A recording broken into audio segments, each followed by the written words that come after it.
Pertanyaannya siapa di balik aksi pasang baliho Prabowo Gibran dan apa tujuannya? Apa juga efek elektoral yang diharapkan dari pemasangan baliho ini? Bagaimana respon kader PDIP dengan pemasangan baliho? Kita akan mengulasnya sore ini bersama dengan Ketua Prabowo Mania Emmanuel Ebenezer, ada juga politisi PDI Perjuangan yang juga Ketua Umum Ganjarian Spartan, Guntur Romli, dan pengamat politik yang juga Direktur Eksekutif Poltreking Hanta Yuda. Sore, Bapak-bapak. Selamat sore. Selamat sore. Assalamualaikum. Waalaikumsalam, saya mau ke Bang Noel dulu. Bang Noel, jadi ini siapa sih yang masang? Apa maksud pemasangan baliho Pak Prabowo dan juga Mas Gibran? Jawabannya yang pasti kan bukan kita. Hmm. Kedua, kalaupun itu terjadi, selama itu bukan tindakan kriminal, ya nggak masalah. Tapi kalau itu tindakan kriminal, itu tidak terlalu sulit untuk mengusutnya.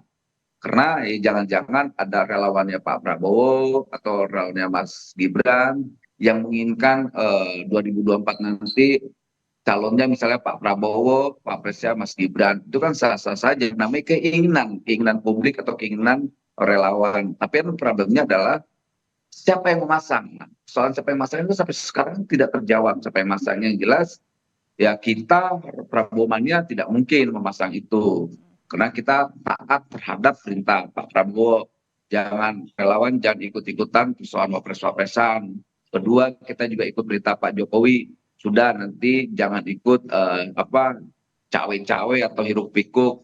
Maunya nanti 2024 demokrasinya harus dengan riang gembira. Kayak gitulah pesan-pesan dua pemimpin ini.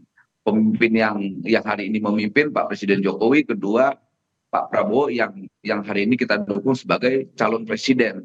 Apa benar Gitu. Bang Noel juga tidak tahu begitu? Karena kan kalau misalnya ini kan pasang baliho nggak main-main ya, ada biaya yang dikeluarkan. Sudah gitu ada beberapa dipasang di beberapa daerah lagi. Nah itu kan nggak terlalu sulit mappingnya karena setiap billboard yang dipasang itu pasti ada anggarannya. Kedua, izinnya pasti ada juga. Tinggal dicek aja. Cek yang punya billboard itu siapa nih gitu. Itu nggak terlalu susah nge-trackingnya. Karena itu kan pasti berbayar.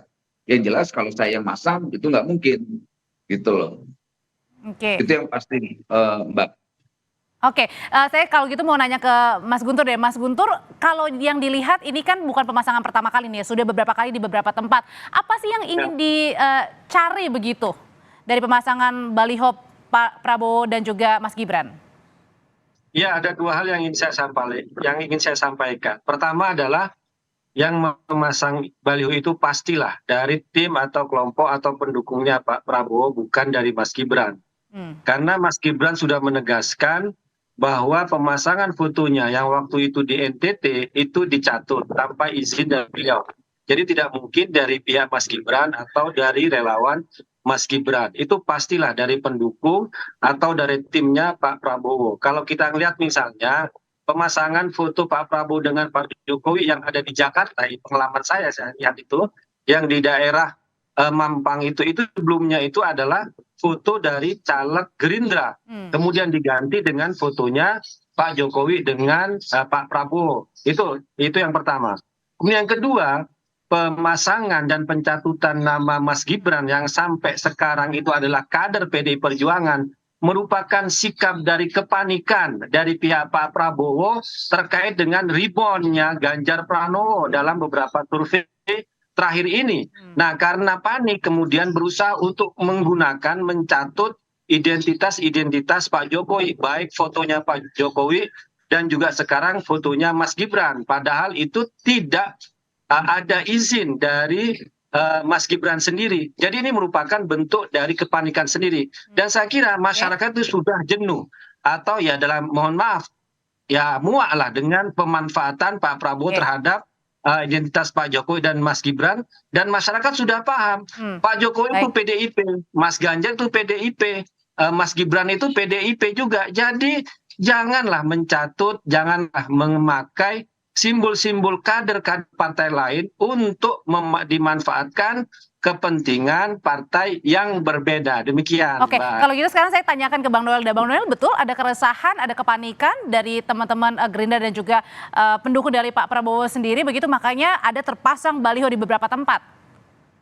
dengan membawa nama Mas Gibran. Ini, siapa yang pertama panik? Kedua, siapa yang mencatut? Itu juga dijawab. Kalau soal panik, nggak ada yang panik kita. Kita mah santai-santai dia. Tapi kan Mas Gibran ini kan kader PDIP yang seharusnya sudah tahu kan? Ya ini loh, kan tadi ada tuduhan yang disampaikan sekawan saya nih, Guntur Romli. Dia itu yang pasti bukan relawannya Gibran ya, pasti itu relawannya Pak Prabowo. Siapa relawannya Pak Prabowo? Hmm. Kemudian ada masyarakat yang ingin ada pasangan ini, apakah kita bisa salahkan? Kemudian nanti ada juga pasangan misalnya Pak Prabowo dengan Guntur Romli. Apakah kita salahkan orang-orang itu yang masang? Hmm. Kita kan selalu berpikirnya pendek, seakan-akan ingin memecah belah, ingin menghancur. Nggak ada tuh.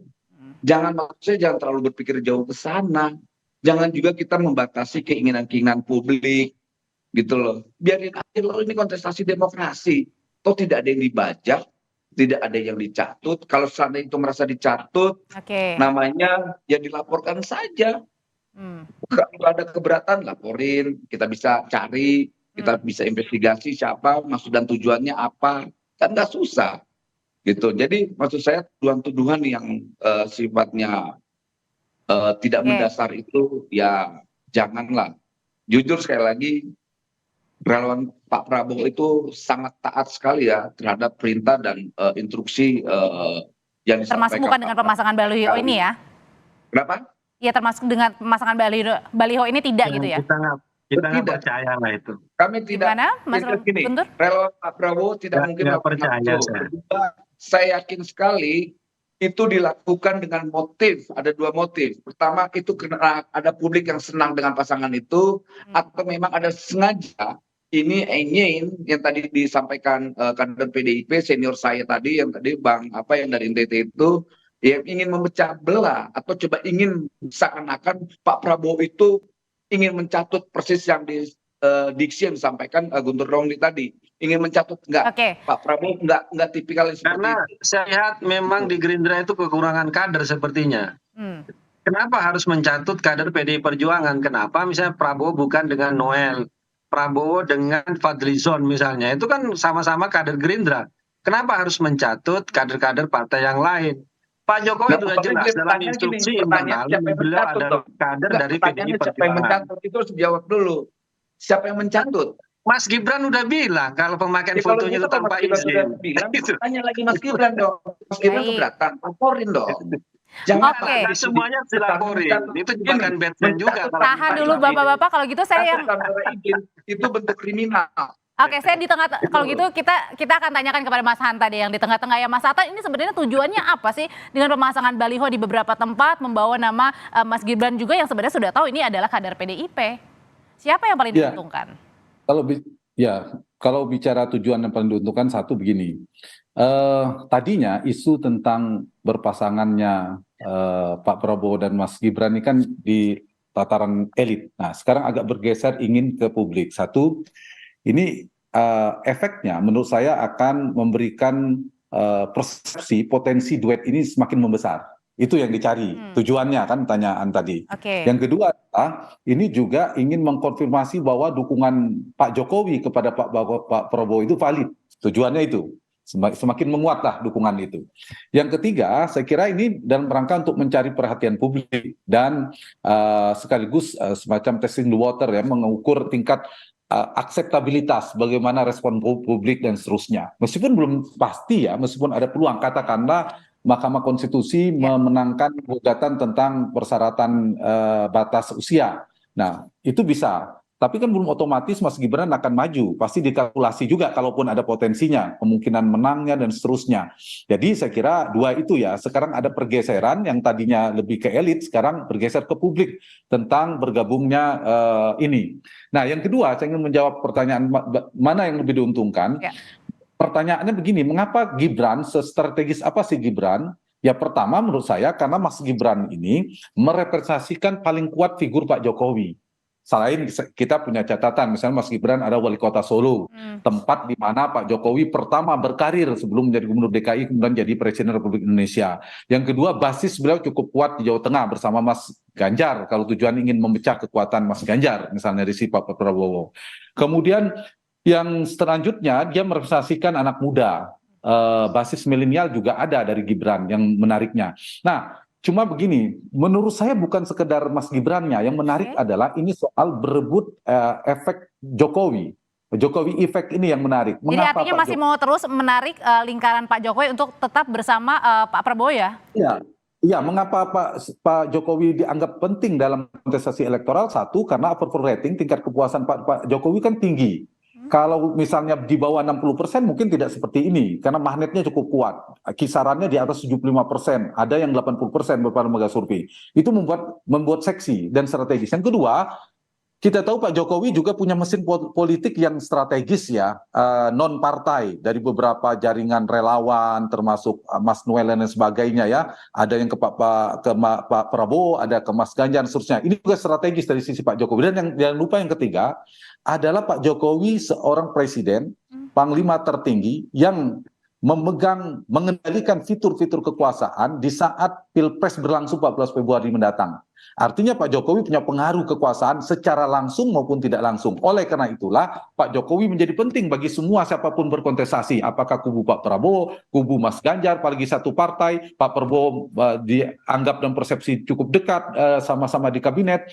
Kemudian bahkan mungkin dari kelompoknya Pak Anies. Nah, problemnya adalah ada dua. Pak Jokowi secara konstitusi kan tidak bisa maju lagi. Yang kedua, beliau juga tidak elok, tidak etis memberikan dukungan terbuka. Nah, karena itu yang bisa dilakukan, yang dicari adalah bagaimana mencari sosok yang terrepresentasi kuat dari Pak Jokowi. Ya jawabannya Mas Gibran. Dan potensi Mas Gibran ini yang paling kuat sekarang kalau ke Mas Ganjar satu partai orang akan berpikir, dan saya kira penting bagi misalnya Pak Prabowo ingin mendapatkan basis-basis dari Pak Jokowi. Jadi itu tujuan dan ininya. Gitu. Saya setuju. Saya setuju dengan komentar Mas Hanta Yuda bahwa Mas Gibran itu representasi dari identitas Pak Jokowi, kemudian juga soal wali kota Solo, kemudian juga jaringan anak muda. Tapi yang perlu dicatat sampai saat ini Mas Gibran adalah salah satu kader terbaik dari PDI Perjuangan. Dan ini menunjukkan bahwa regenerasi yang ada di PDI Perjuangan itu berhasil. Setelah Ibu Mega, kemudian sekarang Presiden Jokowi, kemudian nanti Mas Ganjar, dan juga salah satu bintang ke depan yang bersinar adalah Mas Gibran. Dan itu menunjukkan bahwa kaderisasi di Partai PDI Perjuangan itu berhasil. Tapi jangan sedemikian rupa itu dicatut, apalagi tanpa izin. Kemudian direkayasa seakan-akan ini muncul dari publik. Tidak. Ini baliho mahal sekali, ini puluhan juta. Kalau kota besar bisa ratusan juta. Tidak mungkin atas nama relawan, atas nama rakyat jelata bisa membeli, menyewa baliho. Tapi tadi kata Bang Noel bilang ini nggak mungkin, bukan dilakukan karena taat pada perintah dari Pak Prabowo juga dan konstitusi. Saya tidak percaya. Kalau muncul dari masyarakat itu beda, aspirasi dari rakyat jelata itu beda, ekspresinya itu beda. Ungkapan dari petani. Kenapa Mas Guntur? Apakah dari tulisannya itu? Dari tulisan kemudian dari biaya, Mbak. Baliho itu kan kalau daerah strategis itu kan kalau daerah seperti Pati mungkin itu antara puluhan juta. Kalau di daerah-daerah yang kota-kota besar bisa ratusan juta ya. Kalau seperti di Jakarta misalnya untuk biaya barang itu tidak muncul ya. Salahnya di mana? Salahnya di mana dengan ada foto itu? Itu. Pertanyaan salahnya Anda mencatut. Kenapa? Noel. Oke, apakah benar Bang Noel kalau gitu yang dikatakan salah satu tadi tujuannya dari Mas Hanta bilang, Bang Noel adalah karena ingin tetap menarik Jokowi's effect atau efek Pak Jokowi? Yang keberatan itu buntut ya. Gini, jadi ketika dibilang Prabowo itu panik, justru logika itu harus dibalik. Yang panik itu ya Guntur dan kawan-kawannya. Karena kenapa? Sampai detik ini mereka coba untuk meyakinkan publik bahwa lihat tuh mereka panik, nggak ada yang panik tuh. Di barisan Pak Prabowo itu kita hanya fokus menang. Karena panik Anda mencatut kader partai lain, Noel. Bentuk Mas Gibran itu PDI Perjuangan, Noel. Tidak berkualitas. Gitu. Kita mau ke depan itu tuduhan-tuduhan atau narasi-narasi yang berkaitan dengan panik, kemudian pencatutan. Kita cuma mau ketawa aja sih. Kita jujur sekali lagi. Di barisan Pak Prabowo hanya bicara tentang fokus kemenangan Pak Prabowo dengan narasi-narasi berbasis program. Itu tidak ada tuh yang kayak wah panik, gimana mau panik kalau kalian gini, kalau untuk bilang paniknya mana Sang fotonya dengan PDI Gitu loh, Perjuangan. Kalau gitu sekarang tahan dulu Bang Noel, Mas Guntur, saya nanya ke Mas Hanta dulu. Kalau gitu Mas Hanta, sebenarnya kan pemasangan nama dari Mas Gibran ini tulisannya adalah cawapres ya. Padahal kan kita aja belum tahu kan siapa cawapres yang pasti, kemudian usianya berapa, nanti batasan minimalnya di MK. Nah kalau gitu sebenarnya apa sih yang harus dijual dalam tanda kutip oleh masing-masing capres agar visi misinya bisa kelihatan di publik tanpa membawa-bawa kader dari parpol lain? Ya, memang setiap kandidat memiliki strategi masing-masing ya, karena dalam politik kan bertarung merebut persepsi publik. Siapa atau kandidat mana, kubu mana yang memenangkan persepsi, dia biasanya menjadi pemenang dalam pertarungan politik. Jadi ini soal persepsi yang seperti saya katakan awal.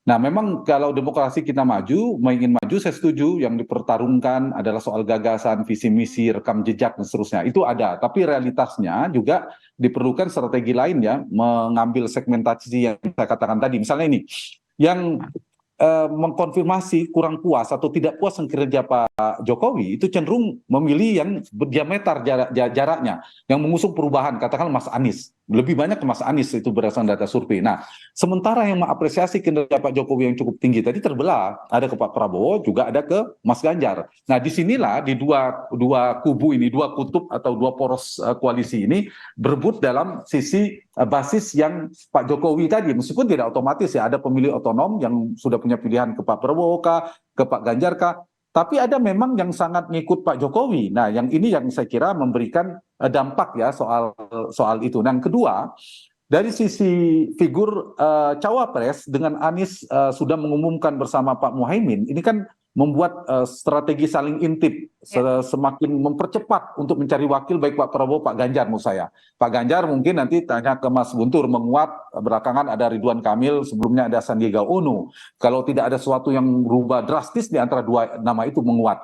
Kalau Pak Prabowo mungkin nanti Mas Noel yang bisa konfirmasi juga menguat, selain Mas Gibran itu diakui memang menguat namanya. Selain juga Erick Thohir, dua nama ini yang juga kuat ya digadang-gadang menjadi cawapres dari dua kandidat ini. Nah, disinilah saya kira kenapa diperlukan. Misalnya saya melihat dari sisi Pak Prabowo, satu potensi ini kalau misalnya alternatifnya salin Pak Erick, kemudian di luar soal ini ya, soal Mas Gibran PDI Perjuangan. Kalau Mas Gibran ternyata ini misal aja ya, akhirnya menjadi cawapres Pak Prabowo, ada dua kemungkinan. Ya, beliau harus keluar dari PDIP dong.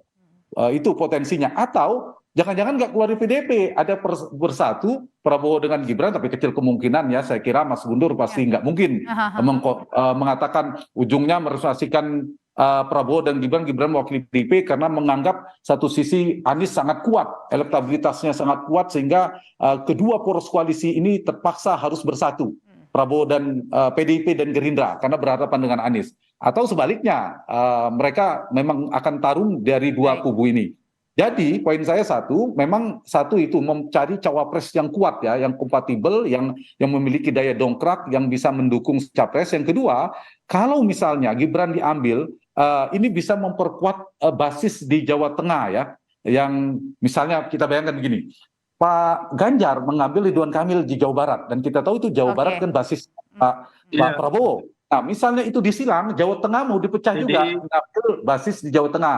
Itu mungkin dari sisi strateginya, terlepas ini jadi atau tidak ya kalau saya membacanya. Dan satu lagi, kompetisi sengit akan terjadi di Jawa Tengah selain Jawa Barat. Itu misal seandainya benar-benar maju. Tapi kalau kita mundur hari ini, belum. Realitasnya MK belum, dan kalaupun MK memenangkan juga belum otomatis. Dan realitas hari ini betul. Mas Gibran masih di dalam PDI Perjuangan gitu.